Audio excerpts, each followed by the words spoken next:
तुमसे साथी ना छोड़ब छोड़ब, तू रूठी जईबू ये जानम हम कैसे जियब।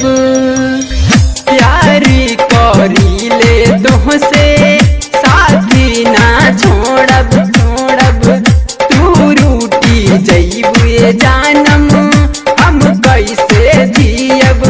और लब तू बोल के सुनाई दोना आई दाना, संदीप के कसूर तू भुलाई दोना, जहनम मुस्काई दाना।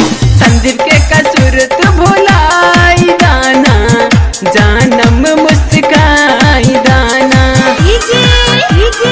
जान हे जान सुना ना, और काहे गुस्सा तनी सुना हे जान। खुशी लगा, खुशी लगा।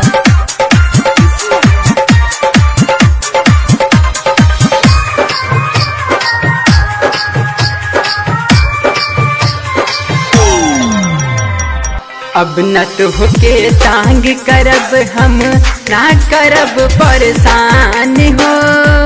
सोच काहिले हो करे जा, बतियला तू मान हो मान हो। बतिया में अपना सुताई दाना आई दाना, संदीप के कसूर तू भुलाई दाना, जहनम मुस्काई दाना। सिद्धू के कसूर तो भुलाई दाना, मेरे जले मुस्काई दाना।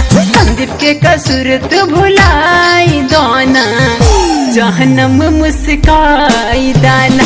संदीप के कसूर तो भुलाई दाना, जानम मुस्काई दाना।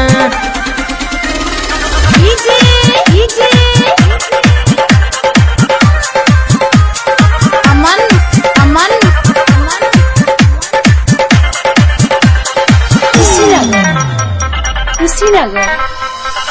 हमरा दिल के धड़कन बाड़ू, हमरा दिल के जान हो। इस छोड़ के चल जाइबू त निकल जाई परान हो परान हो।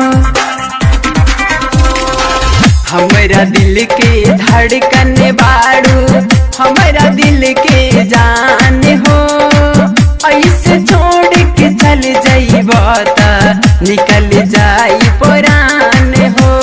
झगड़ा इंदर तुझ जाई दाना जाई दाना, रामरथ के कसूर तो भुलाई दाना, कंचन मुस्काई दाना।